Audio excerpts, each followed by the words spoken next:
Fala galera, bom dia, boa tarde, boa noite, boa madrugada. Meu nome é Sidney Martins, sou professor de língua portuguesa aqui do LAC Concursos, um dos melhores sites de videoaula do Brasil, quiçá das Américas. É com imenso prazer que hoje nós vamos falar sobre a famigerada crase. Famigerada é famosa crase. E por que tão famosa assim?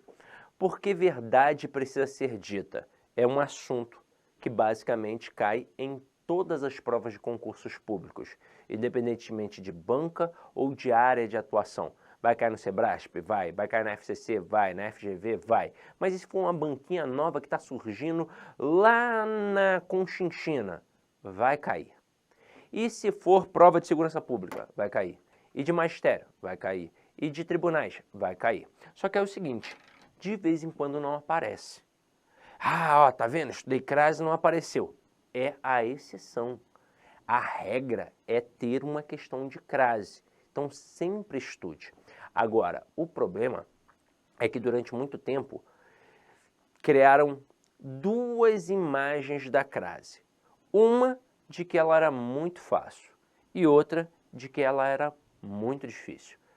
Na verdade, tem um meio termo. Ela nem é tão fácil assim, mas ela também não é um bicho de sete cabeças. Então vamos lá. O que precisa para aprender crase para valer? Além de, obviamente, estudar. E entender que não dá para aprender apenas com dicas e macetes. Não dá. Você tem que entender a teoria. O macete é só para otimizar o teu tempo. Ele vai facilitar a tua vida, mas você precisa estudar.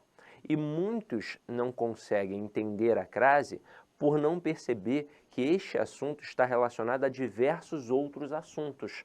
Para que você possa entender crase, eu acho que já até mencionei isso para vocês no início aqui do curso.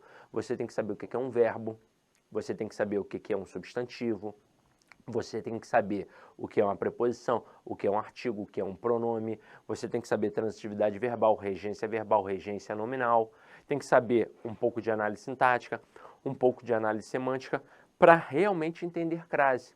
Ó, só para vocês terem noção, eu já vi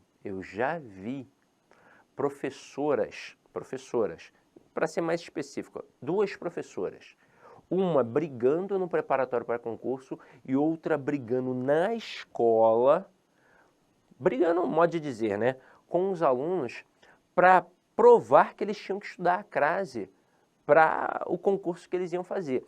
Na escola, a professora preparando a galera para fazer um pré-técnico, eles iam fazer prova, acho que para o Cefet, e no edital não tinha aparecido, acho que a palavra crase, os alunos não queriam estudar crase. Na aula da professora, não, a gente vai fazer a prova agora, não precisa. E no preparatório para concurso, a mesma coisa, com uma outra amiga minha, professora também, um acaso, né, duas mulheres, e a professora tentando provar por A mais B que tinha que estudar crase. E as duas professoras estavam corretas. E por que os alunos estavam cismando que não ia cair crase? Porque não tinha crase no edital. Não tinha crase no edital. Então, se não tem crase, não pode cobrar. Mas peraí, tem regência? Tem. Ah, então pode cair crase sim, porque a crase é uma ramificação da regência. Vamos lá. O que é crase? É a fusão da preposição a com o artigo a ou com o pronome a. Em 98% dos casos com o artigo a. Mas tem um camarada que apareceu nas duas situações, não tem? Que é a preposição a. Quem é que pode pedir essa preposição a? Ou um verbo ou um nome. Quando for o verbo pedindo a preposição a, vai ser uma regência verbal. E quando for um nome pedindo a preposição a, vai ser a regência nominal. Então é óbvio que é um caso de regência. Então, se tem regência no edital, pode cair crase na prova. E se não aparecer regência e aparecer a palavra crase? Eu tenho que ignorar a regência? Claro que não, porque você tem que dominar a regência para dominar a crase. Então não se iluda com os editais de língua portuguesa. Não se iluda. Não se iluda, não fique querendo brigar com o professor que está trabalhando ali o conteúdo com você. Eu vejo direto, mas esse assunto cai em prova? Porra, imagina que o professor ia estar perdendo tempo mesmo trabalhando um assunto que não vai cair na tua prova. É claro que vai cair. Esse assunto não cai em prova. Não cai onde? Onde é que você leu que não cai? Então para com isso, aceita que dói menos e estuda tudo que está sendo trabalhado.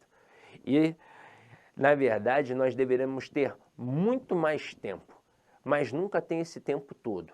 Então, o que você vai fazer? Você vai aproveitar o conteúdo que você tem aqui comigo ou com outro professor, seja online ou no presencial, e ainda vai além, vai pesquisar. Você tem que ter isso contigo, né? A ânsia, o desejo de ir além, de buscar, tá? Esse papo aqui foi importante só para você entender que não dá para aprender só com dicas e macetes, mas não dá mesmo, tá? Pelo amor de Deus. Eu vou até contar um negócio para vocês. Uma vez eu estava numa turma, eu vou esquecer nunca, foi numa turma de PM no Rio de Janeiro, na Baixada do Rio de Janeiro, em Caxias. Eu tinha acabado uma turma de, acho que Caixa Econômica, uma turma maravilhosa. E aí terminou o concurso da Caixa, a gente começou com um concurso da PM. A turma era muito boa, mas tinha um cara que era uma figuraça. Comecei a aula com 1 minuto de aula, 1 minuto só, gente. Vocês não estão entendendo, era a primeira aula e com 1 minuto ele levantou a mão.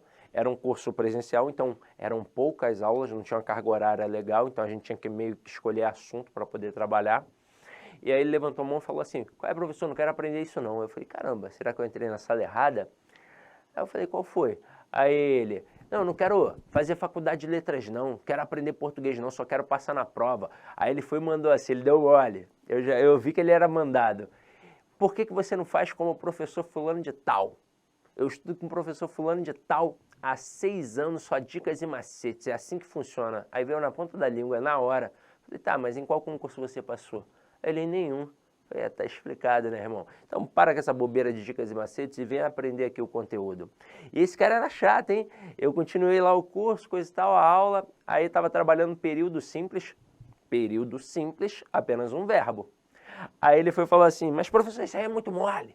Eu quero ver com 3 verbos, com 4 verbos, isso aí é mole. Bota aí 3, 4 verbos. Eu falei, filho, peraí, primeiro período simples, só tem um verbo. Mas tudo bem, já que é muito fácil, aí eu destaquei o objeto direto. Me diz a função sintática desse termo aqui. Ele, pô, não sei. Eu falei, tá bom. Aí eu destaquei o sujeito. Me diz a função sintática desse termo aqui. Aí ele, pô, não sei. Aí eu, tá bom. Aí eu envolvi o verbo. Então, classifica esse verbo aqui pra mim. Aí eu, porra. Aí ele, pô, não sei. Eu falei, filho, não sabe nem andar ainda, tu quer correr? Então vem com calma.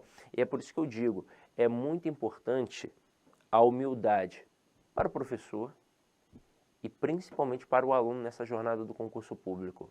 Quando você acha que já sabe tudo, é o grande tiro no pé que você dá, porque a soberba é o maior trampolim que o homem pode ter para a derrota. Então, assuma suas deficiências, entenda que você ainda não sabe tudo e continue estudando, continue com foco, que vai dar certo, tá? Então vamos lá, vamos parar aqui com essa lenga-lenga, essa conversa fiada e vamos direto ao ponto. Vamos trabalhar a crase. E aí eu quero mostrar um negócio aqui para vocês, ó. Diz para mim, como é que é o nome desse camaradinha aqui, ó, em cima do A? Pensa aí rapidinho. Você respondeu crase? Então você errou. Como assim, Sidoca? Você tá louco? Isso não é crase, não? Não, isso não é crase, nem hoje, nem ontem e nem será amanhã. Então nunca foi, não é e não será crase. Aí você vai falar assim, ah, Sidoca, tá de sacanagem comigo, tá louco? Como é que isso daí não é crase? Não é crase não. Na verdade, o nome deste camaradinha aqui, ó, em cima do A, é acento grave, indicativo do fenômeno da crase, que é a fusão entre duas vogais idênticas, no caso A mais A. Aí você deve estar pensando agora, pô, Sidoca, mas por que tu está falando isso? Porque isso já caiu em prova. Camarada colocou uma frase, que obviamente tinha o acento, destacou o A e perguntou o nome do acento em cima do A. E dentre as opções tinha a palavra crase. Pô, meio mundo, se bobear mais de 70% dos candidatos na época, marcou essa opção, crase. Só que aquilo dali não é a crase é a fusão que ocorre entre vogais idênticas. Na prova, de forma correta, como o avaliador pode chamar esse acentozinho ali em cima do A? Pode chamar de acento grave, pode chamar de acento indicativo de crase, ou pode chamar de sinal indicativo de crase, jamais de crase. Se chamar de crase é pegadinha, tá errado. Ué, Sidoca, mas peraí, tá forçando a barra. Tô não, vou te mostrar o que é uma crase mesmo. Aliás, uma outra crase. Se você conhece a palavra dor, você vai olhar agora a dinâmica que ocorreu com ela com o passar do tempo. Olha aqui, ó. A palavra dor já foi dolore, já foi dolor, já foi door, até finalmente virar a palavra dor. Concorda comigo que neste momento aqui, ó, de door para dor, houve a fusão entre duas vogais idênticas? O nome deste processo aqui, ó, é crase também. Agora, isso vai cair na prova de vocês? Depende. Isso, na verdade, não cai de modo geral. Isso cai exclusivamente para apenas um candidato, para quem é professor de língua portuguesa e vai fazer um concurso na área. Então, se o camarada vai fazer um concurso para o magistério, para dar aula no estado, na prefeitura, ou então até numa instituição federal, pode ser que isso caia. Se o cara vai fazer uma prova acadêmica de especialização ou de mestrado, pode ser que isso caia. Com qual intuito? Ver se este profissional de letras tem um conhecimento mais amplo do que seria de fato a crase. E também testar o conhecimento deste profissional de letras em relação àquilo que a gente chama de variação diacrônica, que é a mudança da língua com o passar do tempo. Mas isso só cairia para um professor de língua portuguesa. Agora, e se não é o caso? Se eu vou fazer prova sim para o magistério, mas eu sou professor de matemática, ou então sou professor de educação infantil. E se eu vou fazer uma prova para a segurança pública, para a PM, para a Polícia Civil, para a PRF, para a PF, para o DEPEN, se eu vou fazer uma prova para tribunal, TRT, TRE, TJ, e aí, isso vai cair para mim? Não, claro que não, porque isso aqui é específico para quem é professor de língua portuguesa. Agora, vou mostrar por que a outra crase cai e cai assim de enxurrada em todos os concursos. Vamos lá. Essa crasezinha aqui do professor de língua portuguesa, ela tem só um princípio gramatical, que é o princípio fonológico. É a fusão entre duas vogais idênticas. Agora, nesta nossa crase aqui, ó, nós temos três princípios gramaticais. Primeiro, o fonológico. Afinal de contas, é a fusão entre duas vogais idênticas também. Segundo princípio, o morfológico, porque são duas classes gramaticais diferentes. Eu tenho uma preposição e eu tenho um artigo, basicamente. E terceiro princípio, o princípio sintático, que para nós é o mais importante aqui no caso. Né? Na verdade, são três princípios, mas em grau de importância, o sintático vai ter muita relevância, porque ele tem a ver com a regra geral da crase.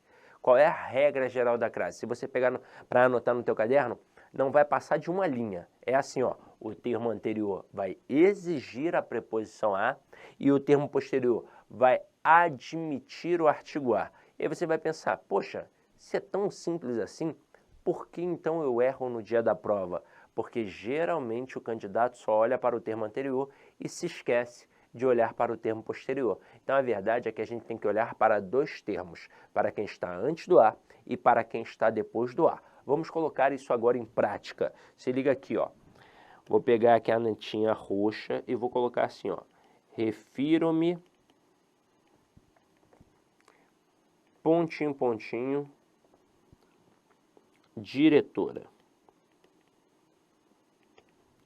Vamos lá. O que eu tenho que fazer? Eu tenho que olhar para quem está antes do a e para quem está depois do a. Então, vou anotar termo anterior e termo posterior. Sidney, eu vi numa gramática termo regente e termo regido. É só uma mera questão de nomenclatura. Tanto faz como é que vai chamar. O fato é que eu tenho que saber que eu tenho que olhar para antes do a e para depois do a. Então vamos primeiro para o cara que está antes do a. O verbo referir-se. Quem se refere a alguém. Então o termo anterior exigiu a preposição a. E o termo posterior agora? E aí? Pô, não sei, Sidney. Então vamos lá. Vamos supor que você tenha feito isso daqui. Você percebeu que o termo anterior exige a preposição a. A sua única dúvida é se o posterior está ou não admitindo o artigo a. Você tem a seguinte possibilidade. Você vai pegar esse termo, vai inserir no início de uma frase e vai ver se ali cabe um artigo. Por exemplo, eu poderia dizer, a diretora é bonita? Eu poderia. Opa, então cabe o artigo. Olá, meus Então, amigos, minhas amigas. Inicialmente eu quero pedir licença para vocês, pois interrompi seus estudos, mas essa videoaula que você está assistindo aqui no YouTube é uma videoaula demonstrativa para você conhecer as potencialidades e conhecer o nosso produto do site Lá Concursos. Você quer continuar assistindo essa videoaula até o final? Aliás, você quer fazer o nosso super curso focado no Instituto Federal da Bahia, super competitivo. Nós temos diversos cargos, temos curso de conhecimentos básicos e gerais para todos os cargos, assistente de administração, técnico de assuntos educacionais, assistente aos alunos, técnico em contabilidade, contabilidade, cursos completos, cursos muito competitivos. É muito simples, é só você entrar em contato com uma das nossas atendentes aqui da Lá Concurso, que eu tenho certeza que você não vai se arrepender. Tá certo, meus amigos? Então espero vocês no site Lá Concursos. Um forte abraço, fique com Deus, tchau, tchau.